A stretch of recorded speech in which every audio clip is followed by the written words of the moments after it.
Hello नमस्ते स्वागत छ हजुरहरुलाई नेपाल अनलाइन स्कुलको यो युनिट 1 को लास्ट भिडियो सिरिजमा। हामीले लास्ट भिडियोमा के पढेको थियौं, डेटा माइनिङको इश्युजहरु पढेको थियौं भने आजको टपिकमा चाहिँ आजको यो भिडियोमा चाहिँ हामी कुन टपिक पढ्दै छौं त major issues in data warehousing. Data वेयरहाउसिङको issues के छ त्यो हामी पढ्छौं। ल अरु केही डिस्कस नगरिकन हामी सिधै टपिक तिर जान्छौं। Issues in data वेयरहाउसिङ।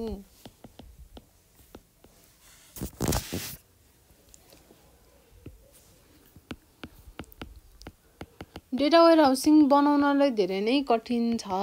Building a data warehouse is very difficult. र एकदम च्यालेन्जिङ पनि छ। Is very difficult and a pain.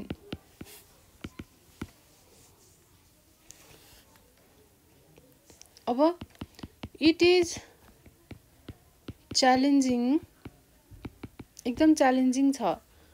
But when data warehouses work properly, they are magnificently useful. ल तर पनि यसको चाहिँ धेरै इश्युजहरु चाहिँ छ। त्यो मध्येको मेजर इश्युजहरु हामी आज पढ्छौं। Some of the major issues involved in building data warehouses are के रहेछ त। अब डाटा माइनिङको जस्तै यसमा पनि धेरै छ इश्युजहरु। एउटा छ जनरल इश्युज, अर्को छ टेक्निकल इश्युज, अर्को छ कल्चरल इश्युज। यस्तो छ। यस्तै गरेर तीनटा इश्युजहरु छ। अब फर्स्ट इश्युजलाई हेरौं। General issues.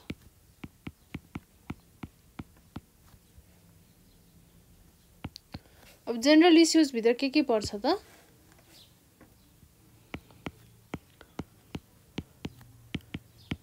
What kind of analysis do the business user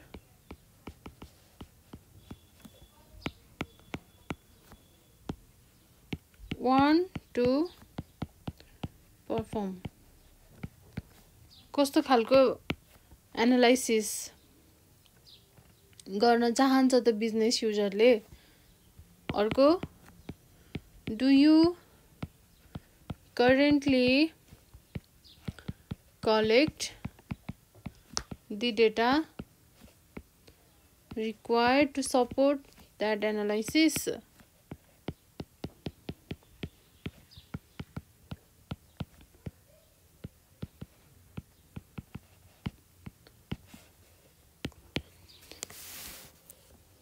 त्यसपछि डेटा कतिको क्लीन छ, नोइज छ कि छैन, एरर छ कि छैन, हाउ क्लीन इज डेटा हैन।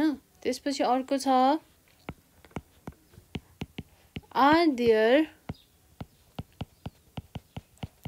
Multiple sources for similar data. अब यस्तै सिमिलर डेटाहरुको चाहिँ मल्टिपल सोर्सेस छ कि छैन। त्यसपछि what structure is best for the core data warehouse। यस्तै खालको क्वेशनहरु यसमा सबै क्वेशनहरु छ। यो सबै क्वेशनहरु चाहिँ इश्युज हो के। यो तपाईहरुले घोक्नै पर्छ है। बुझाउने भन्दा पनि यो घोक्नै पर्छ। अब सेकेन्डको technical issues.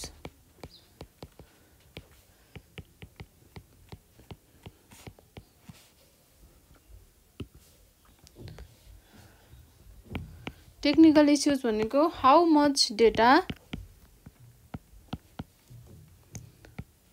Are you going to ship around your network. आफ्नो नेटवर्क वरिपरि चाहिँ कति डेटा चाहिँ यु आर गोइङ टु सिप भनेको छ। And will it be able to cope भनेको मिलेर चाहिँ के काम गर्न सक्छ भन्न खोजेको। अब टेक्निकल यो पर्फर्मेन्स इस्युज जस्तै हो यो पनि। अब अर्को पोइन्टमा छ कति डिस्क स्पेस चाहिँ यसले रिक्वायर गर्छ। How much disk space will be needed data warehouse बनाउनको लागि है। यस्तो कुराहरू इस्युज हुने भयो, थाहा पाउनु पर्ने भयो हामीले। त्यसपछि डिस्क स्टोरेज कतिको फास्ट छ। How fast does the disk storage need to be कतिको फास्ट हुनुपर्छ भन्ने कुरा पनि चाहियो। निड टु बी हामीलाई यो कुरा यो सबैको इन्फर्मेसनहरू हुनु पर्यो। त्यसपछि are you going to use SSD use गर्न जाँदैछौ कि होइन। SSD to store hot data. अब हट डेटा भनेर फेरि त्यस्तो तातो डेटा भन्न खोजेन, तर एउटा किसिमले त्यस्तै भन्न खोजेको। तर पनि हट डेटा भनेको हामीले फ्रिक्वेन्टली एक्सेस गरिराख्नु सक्ने इन्फर्मेसनहरू, त्यस्तो डेटाहरूलाई चाहिँ के तिमी एसएसडीमा स्टोर गर्न चाहन्छौ भन्नु खोजेको। अब यस्तै कुराहरू चाहिँ यो टेक्निकल इस्युजहरू हो। कति सजिलो छ। जेनरल इस्युजभित्र कस्तो खालको एनालाइसिस गर्न सकिन्छ, त्यसपछि त्यो एनालाइसिसको लागि डेटा कलेक्सन कति गर्नु पर्यो, अनि अर्को कुरा डेटा क्लिन छ कि छैन, अनि त्यस्तो डेटाको कुरा हो क्या मेन कुरा भनेको। अनि त्यस्तो खालको सिमिलर डेटाहरूलाई निकाल्ने मल्टिपल सोर्सेसहरू छ कि छैन, त्यसपछि कस्तो खालको स्ट्रक्चर हुनुपर्छ त डेटा वेयर हाउसको, ती कुराहरू चाहिँ जेनरल इस्युजमा। अब टेक्निकल इस्युजमा कति डेटा चाहिन्छ, त्यसपछि कति डिस्क स्पेस मेमोरी कति चाहिन्छ, त्यसपछि डिस्क स्टोरेज कतिको फास्ट हुनुपर्छ, त्यसपछि एसएसडी युज गर्न मिल्छ कि मिल्दैन, यी कुराहरू भयो टेक्निकल इस्युजमा। तपाईहरुले यो पोइन्टहरु घोक्नै पर्छ है। अब कल्चरल इस्युज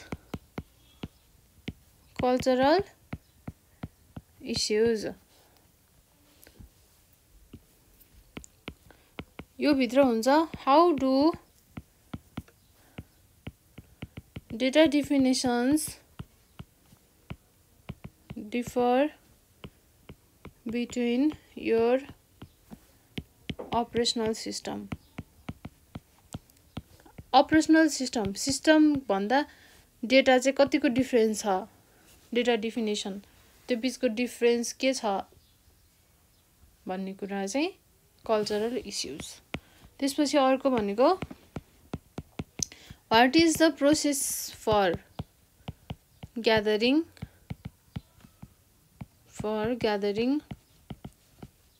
बिजनेस रिक्वायरमेन्ट।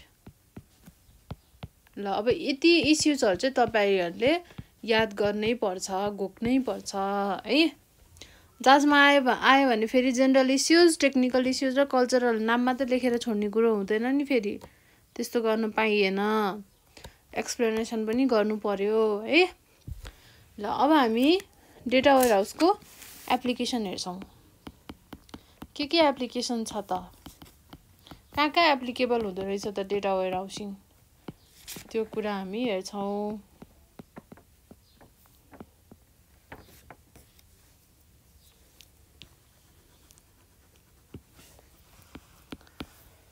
यसको मेन डेटा वेयर हाउसिङको एप्लिकेसन भनेको information प्रोसेसिङमा।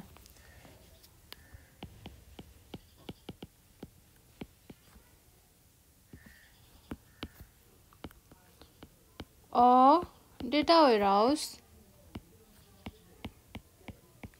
allows to process the data stored in it.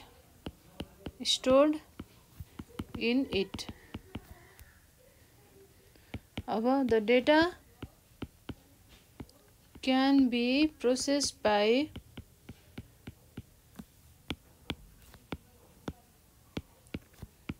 means of querying,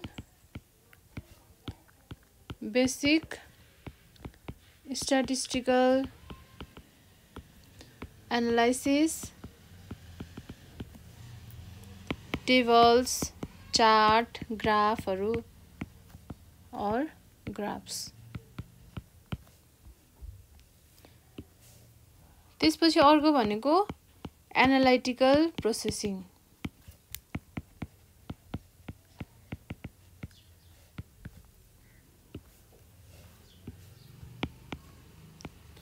A data warehouse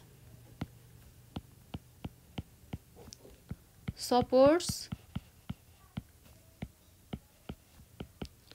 analytical processing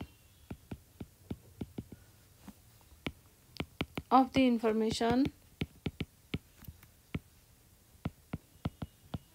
stored in it. अब डाटाहरु चाहिँ कसरी चाहिँ एनालाइज्ड हुन सक्छ त? The data can be analyzed by means of basic OLAP operations. अब यो OLAP operation हामीले अर्को च्याप्टरमा डिटेलली पढ्छौं. यो स्लाइस एन्ड डाइस को कुराहरु, ड्रिल डाउन, ड्रिल अप, यो म तपाईहरुलाई फिगर सहित प्री एक्जाम्पल सहित म बुझाउँछु यो भनेको के हो भनेर है. अब अर्को छ डेटा माइनिङ. अब डेटा माइनिङमा पनि यो चाहिँ के हुन्छ, एप्लिकेबल हुन्छ. अब यो चाहिँ म तपाईहरुलाई एक्सप्लेन गर्दिन है. अब अरु भनेको फाइनान्शियल सर्भिसेसहरुको लागि पनि हुन्छ. फाइनान्शियल सर्भिसेस, बैंकिङ सर्भिसेस, अनि कन्ज्युमर गुड्सहरु,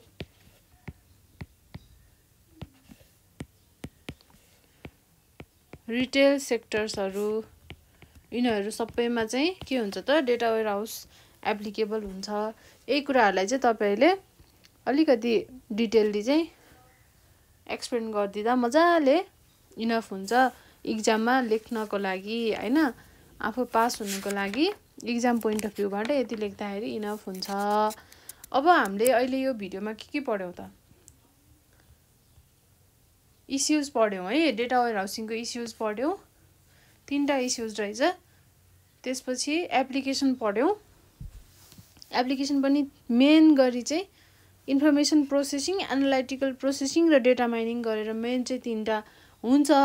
तर हामीले अब यो फाइनान्शियल सर्भिसेस, बैंकिङ सर्भिसेस यिनीहरु चाहिँ हामीले अब यतिकै पनि लेख्न सकिन्छ के. त्यो भएर मैले तपाईहरुलाई चाहिँ मजाले एक्सप्लेन नगर्देको है. किनभने तपाईहरुले आफैले बुझिसक्नु भयो कुराहरु. मैले धेरै पटक भनिसके अगाडिको भिडियोहरुमा पनि यी कुराहरुलाई. त्यो भएर चाहिँ मैले फेरि सबै एक्सप्लेन गर्नुपर्छ जस्तो मलाई लाग्दैन है त. अब सायद यति नै हो हामीले फर्स्ट च्याप्टरमा पढ्नुपर्ने कुराहरु नि. यति नै हो. हामीले डेटा माइनिङ सिस्टमको आर्किटेक्चर पढ्यौं. त्यसपछि डेटा माइनिङको फंक्सन पढ्यौं, डेटा माइनिङको इश्युजहरु पढ्यौं र एप्लिकेसन पढ्यौं. र त्यसरी नै डेटा वेयरहाउसको थोरै त्यसको बारेमा पढ्यौं.